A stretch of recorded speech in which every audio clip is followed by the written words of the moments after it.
Thank you, Sandra, and I hope that nobody will ever say, if only I had known. We have the pleasure to follow this testimony, to follow with another testimony, but not from Aïssa Tal Sal, as she has been retained today, and she will come tomorrow morning. Fortunately, Gwendoline Abunaw, who is Managing Director of Ecobank in Cameroon, and who is already with us. Gwendoline has always managed a balance between her pro and private life by making the focus on one or the other as necessary. She also has had the courage to follow her own path and succeeded to reach a major position quite young, which of course raised quite a few obstacles on her path. Gwendoline, can you join me to tell us more?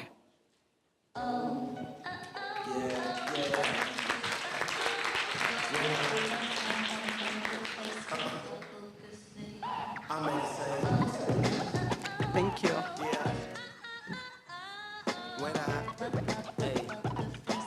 Hello, everyone. I want to thank the organizers for inviting me to add my voice to this discussion about breaking the glass ceiling for women in leadership. And I want to thank them for letting me start before time, because I was hoping I would do so tomorrow, but it's always good to be taken by surprise.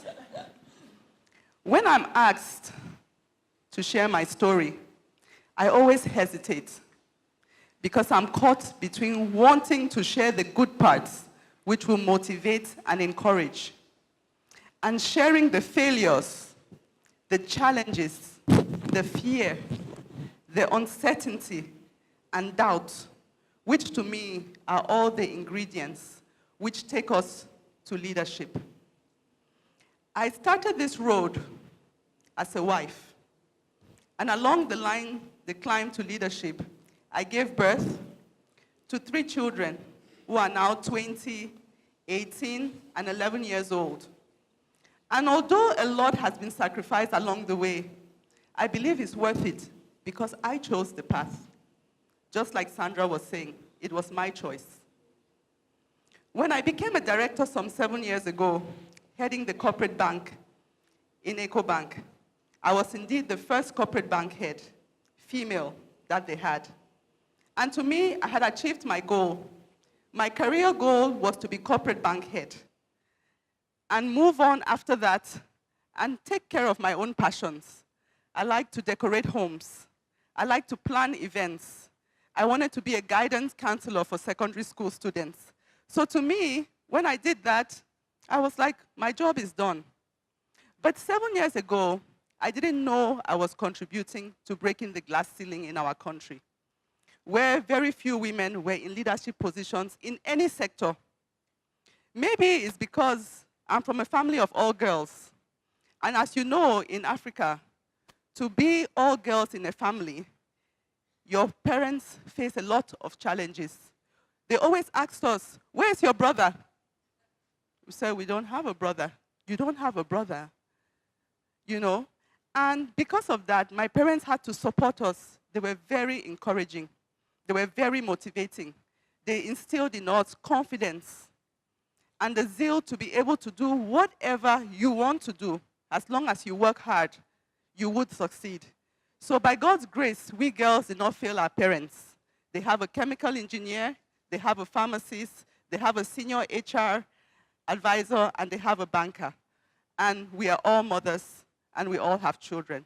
So we thank God for that. But it is still an issue in Africa, and we must continue supporting and educating, raising girls that you have to have confidence to be able to unleash that boldness in you and succeed. So now when you ask me, why was I given the target of corporate bank head? Why was I not aspiring to be MD? It's very simple. I left university and began as an intern for Standard Chartered Bank in Cameroon. And to me, intern, I was just going to do my internship for 2 months and move on. I did my internship and I wrote a paper about how we can improve customer service, how we can fine-tune the processes in the bank. It shouldn't be that complicated. It's not rocket science now. It's just banking. So when I did that, the then corporate bank head put me on the management trainee program in the bank, which was completely unplanned, and thus began my first career at Standard Chartered Bank as an analyst. And I was there for just 3 years. And I decided that I have to be a corporate bank head like Amin Hussein. I can never forget his name because he motivated me, he impacted me. And I said, if I could be a corporate bank head like him, I could also impact others, and the ride would continue. So after my first 3 years at work, which were also my first 3 years of marriage, by which time I had had 2 children, my husband had a great opportunity to go on expatriation to London. But my prospects at work were very good. I was known as a high potential. I had a plan, I had dreams. But I made the choice to resign because I wanted to move with my husband and my 2 young children, who were 3 years old and 1.5. I thought I should step back and be a mom, be a housewife, and maybe somehow in that mix, I could take out time to do an MBA program. And most of all, which is very funny, I wanted my husband all to myself because he's from a very big family. And from the time we were dating till marriage to the 2 kids, we constantly had family around us. So this was my opportunity to have him alone. So I said, well, this cannot be a bad thing. Let me do it. I believe I will come back a better me. But as you can imagine, family said, what? You're leaving a good job to follow your husband. Are you okay? What if you come back and you don't have another job? What if in the meantime he leaves you? What would you do? I said, well, I believe that this can only, get me to be a better person. I'm going.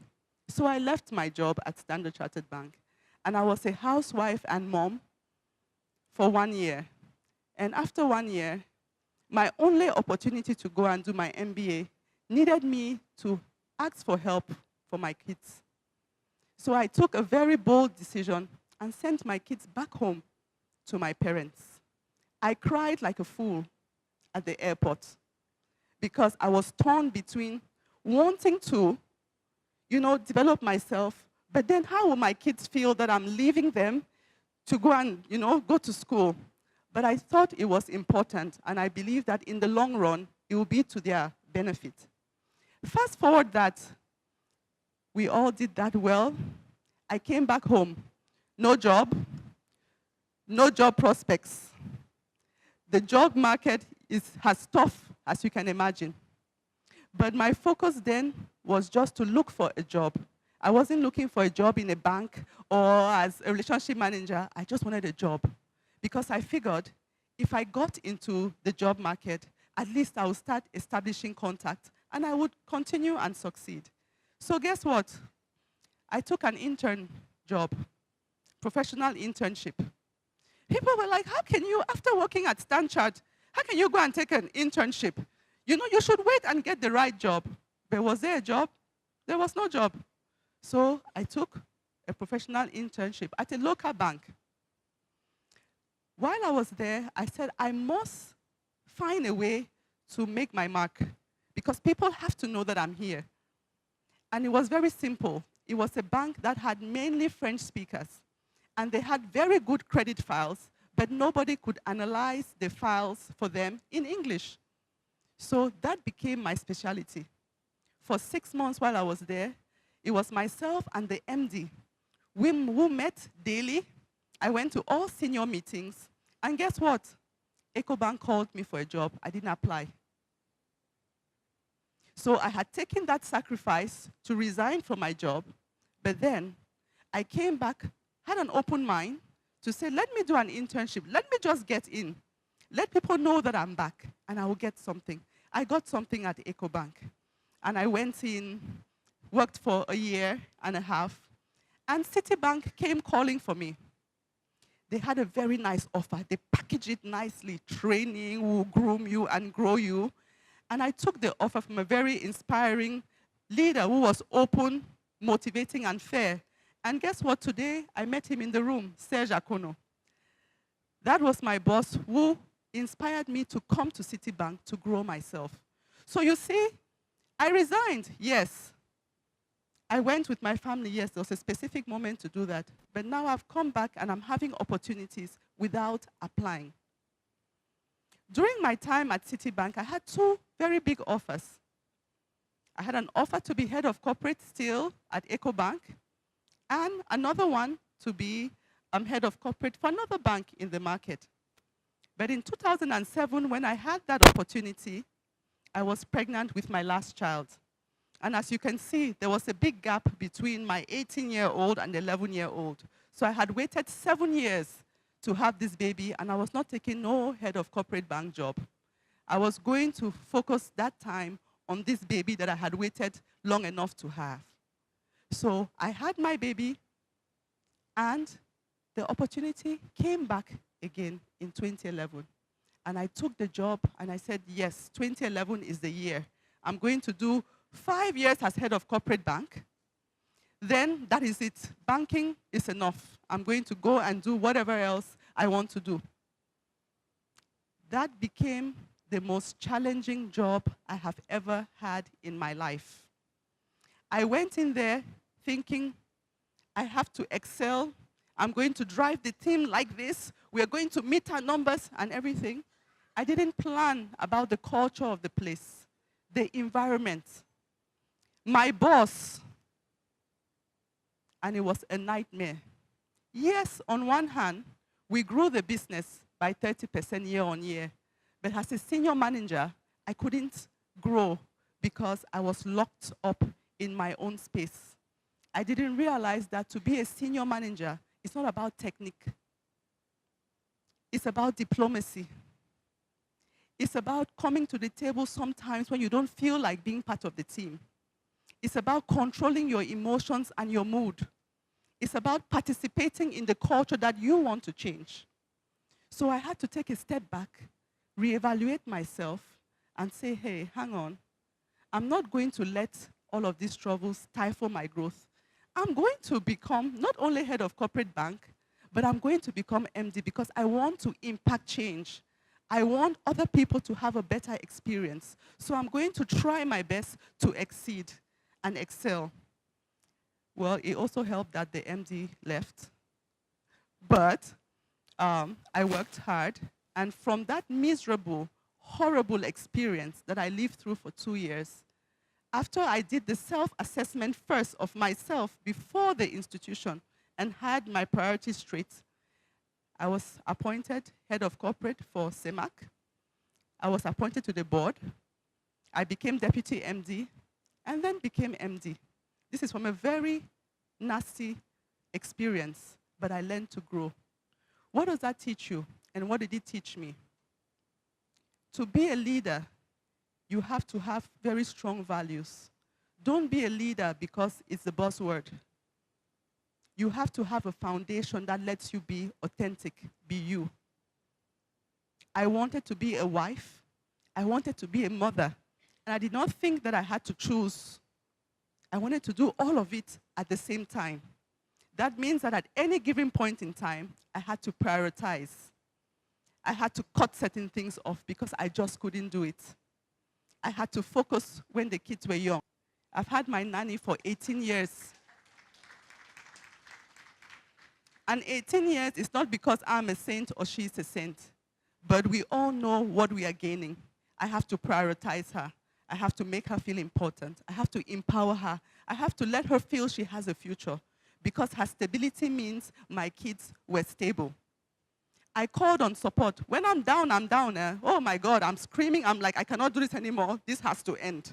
You know, I have to open up, tell my spouse, tell my parents, you know, I'm overwhelmed. I'm scared. What is happening here? You know, I cannot cope. I'm human. Being a leader and being a woman doesn't mean that you have to try to be a man. Like I said, in our house, there was nothing like a man or, you know, a man has to be. No, we're all leaders in our house. So I didn't know about men's leadership or female leadership. I'm just a leader. But I also have, emotions. There are days when things overweigh you. So you have to have an outlet. You have to be authentic, because if you're not going to survive. Call for support. Ask for it. Take it. Take your time out. Go to the spa. It helps. Trust me. I would end by telling you two situations, which when people think about it, it makes women retreat. The two situations I have faced since becoming MD, because I thought when you become MD, that's the end of all of this. You're just giving orders and you're just enjoying yourself. No, it becomes worse. I was the first female CEO of a bank in Cameroon. It created a rage. I was on the newspapers. I don't know if I was on the newspaper because I was the first female CEO or because people were just wondering what the heck is going on here. But at the same time, I became CEO. 1 month after, I had to lay off 100 people. What does that mean? The newspaper articles were saying, yes, comme c'est une dame, elle veut traiter les gens avec les émotions. So to them, because I'm a woman, that's why I'm just doing it out of, emotion. I had my male colleagues who could not have a conversation with their staff to tell them you have to be laid off. But when we are in the meeting room as management committee, they want to criticize me for taking the decision. These are grown men who cannot take hard decisions, but they want to point a finger at you in the privacy of a meeting room. I don't take that. As a leader, it was a hard thing to do. Laying off 100 people that know you, count on you, that have families, is a hard thing to do. You have to do your job, but you have to manage the emotions of those who are leaving and those who are staying, because they need to trust you to work. They should not be there thinking, is it going to be me next? What will happen? Should we trust this lady? You have to communicate effectively. Be authentic. People come and cry in your office for an hour. People come and are panicked, even though you're paying them money. What will I do after this? You have to bear that, because as a leader, you also have to show empathy. Yes, you're executing the strategy of the organization, but you're not dealing with machines. You're dealing with people. So I'll conclude by saying, my roadmap to leadership, yes, it's about self, but it will not be successful if you don't deal with people. At any given time during the journey, you prioritize. My kids are now in university. I have one more at home. It's different from when I had all of them and I'm explaining, look, I have to be gone, but don't worry, when I'm back, this is what is going to happen. I'm rushing home to come and put them to bed because they hadn't seen me the day before. You don't want to be in the boardroom. So maybe I'm not, thank you. Maybe I haven't gotten everything right, as you have seen. But each day, I try to do better.